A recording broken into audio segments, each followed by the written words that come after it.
ಸರ್ವಮಂಗಲ ಮಾಂಗಲ್ಯೆ ಶಿವೇ ಸರ್ವಾರ್ಥ ಸಾಧಕೆ ಶರಣ್ಯೆ ತ್ರ್ಯಂಬಕೆ ದೇವಿ ನಾರಾಯಣಿ ನಮೋಸ್ತುತೆ. ನಮಸ್ಕಾರ ಎಲ್ಲರಿಗೂ. ಗುರುಜ್ಯೋತಿ ಯೂಟ್ಯೂಬ್ ಚಾನಲ್ಗೆ ಸ್ವಾಗತ. ಮಮ್ಮಿ ಇದು ಕಾಲು ತೊಳೆದು ಏನು ಇದು ಪದ್ಧತಿ ಚೈತ್ರ ಮಾಸದಾಗ ಯುಗಾದಿ ದಿವಸ ಬರ್ತದೆ, ತೃತೀಯ ದಿವಸ. ಆವಾಗ ಚೈತ್ರ ಮಾಸ ಯುಗಾದಿ ಆದ್ಮೇಲೆ ಚೈತ್ರ ಮಾಸ ಚಾಲು ಆಗ್ತದೆ. ಪಂಚಾಂಗ ಅದು ಚೈತ್ರ ಮಾಸ ಬಂದ ಮೂರನೇ ದಿವಸ ತೃತೀಯಾಗ ಗೌರಿ ಕುಡಿಸ್ತಾರೆ. ಉಯ್ಯಾಲೆ ಗೌರಿ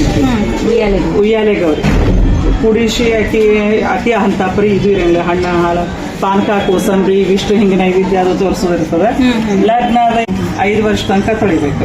ಲಗ್ನ 5 ವರ್ಷ ತನಕ ತೊಳೆಯೋದಿರ್ತದೆ. ಆಮೇಲೆ ಮುತ್ತೈದೆಯರಿಗೆ ಮನೆ ಕರೆದು ಅರ್ಶಿನ ಕುಂಕುಮ ಕೊಟ್ಟು ಕಾಲು ತೊಳೆದು ಕಾಲಿಗೆ ಪಾದಕ್ಕೆ ಅರ್ಶಿನ ಕುಂಕುಮ ಹಚ್ಚಿ ನಮಸ್ಕಾರ ಮಾಡಿಂದ ಅವ್ರ ತಲೆ ಮೇಲೆ ಮುತ್ತೈದೆಯರು ಅಕ್ಷತ ಹಾಕ್ಬೇಕು. ಮುತ್ತೈದೆ ಸಾವಿತ್ರಿ ಆಗು ಗಂಡಸ ಮಗನ ತಾಯಿ ಆಗು ಅಂತ ಹರಿಸ್ತಾರಲ್ಲ, ಆ ಹರಿಕೆ ಅವರಿಗೆ ತಟ್ಟಿ ಅವರಿಗೆಲ್ಲ ಒಳ್ಳೇದಾಗ್ತದೆ. ಅದಕ್ಕಂತ ತಿಳ್ಕೊಂಡು ಇದು ನಮ್ಮ ಹಿರಿಯರು ಮಾಡ್ಕೊಂಡು ಬಂದಿರ್ತದೆ. ಇದೇನಪ್ಪ ಇದು ಸಂಭ್ರಮ ಅನ್ಕೊಂಡ್ರೇನ? ಹೌದು, ಇವತ್ತು ಲತಾ ಹುಂಡೇಕರ್ ಅವ್ರ ಮನೆಯಲ್ಲಿ ಭಜನೆ ಇಟ್ಕೊಂಡಿದ್ರು, ಲಲಿತಾ ಸಹಸ್ರನಾಮ ಇಟ್ಕೊಂಡಿದ್ರು. ಅವರು ಸಸಿ ಹೊಸದಾಗಿ ಮದುವೆಯಾಗಿ ಈಗ 2ನೇ ವರ್ಷ ಶುರುವಾಗ್ಯದ. ಹಾಗಾಗಿ ಅವರು ಕಾಲು ತೊಳಿ ಶಾಸ್ತ್ರ ಇಟ್ಕೊಂಡಿದ್ರು, ಗೌರಿ ಪೂಜೆ ಇಟ್ಕೊಂಡಿದ್ರು, ಎಲ್ಲರಿಗೂ ಭಜನೆ ಹಾಡು ಮಾಡಿ ಆಮೇಲೆ ಉಡಿ ತುಂಬು ಶಾಸ್ತ್ರ ಇಟ್ಕೊಂಡಿದ್ರು. ಮುತ್ತೈದರೆಲ್ಲರೂ ಸೇರಿ ಅವರಿಗೆ ಆಶೀರ್ವಾದ ಮಾಡಿದ್ರು. ಆಮೇಲೆ ಭಜನೆ ಅಂತಲ್ಲಿ ಬರೀ ಹಾಡು ಅಷ್ಟೇ ಇರಂಗಿಲ್ರಿ, ಅದ್ರ ಜೊತೆ ಮಾತು ಕತೆಗಳು ಇದ್ದೇ ಇರ್ತಾವ್ರಿ. ನಮ್ಮ ಹಂಗೆ ಅವರು ಚಂದ ಮಾಡಿದ್ರು ಬಿಡ್ರಿ. ಪಳಾರ್ ಮಾಡಿದ್ರು, ಅವಲಕ್ಕಿ ಚೂಡ, ಕೋಸಂಬರಿ, ಬಾದಾಮಿ ಹಾಲು ಎಲ್ಲನೂ ಕೊಟ್ಟು ಉಡಿ ತುಂಬಿ ಆಮೇಲೆ ಒಗಟ ಹೇಳೋದು, ಹರಟಿ ಹೊಡಿದು ಜೊತೆ ಎಲ್ಲನೂ ಮಾಡಿದ್ವಿ ನೋಡ್ರಿ. ಭಜನೆ ಅಂದಲ್ಲಿ ಬರೀ ಹಾಡು ಅಷ್ಟೇ ಇರಂಗಿಲ್ರಿ, ಎಲ್ಲ ಥರ ಎಂಜಾಯ್ಮೆಂಟು ಇರ್ತದೆ. ಮಸ್ತ್ ಆಯ್ತು ಬಿಡು. ಗೋವಿಂದ ಹರೇ ಜೈ ಜೈ ಕೃಷ್ಣ ಗೋವಿಂದ ಹರೇ ರಾಮ ಮಾಧವ ಕೃಷ್ಣ ಕನ್ನಯ್ಯ ಕೃಷ್ಣ ಗೋವಿಂದ ಹರೇ ಜೈ ಜೈ ರಾಮ ಗೋವಿಂದ ಹರೇ ಜೈ ಜೈ ಕೃಷ್ಣ ಗೋವಿಂದ ಹರೇ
Yeah.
ಲಕ್ಷ್ಮೀ ದೇವಿಗೆ ರಂಗನರಸಿರಮ್ಮ ದೇವಿಗೆ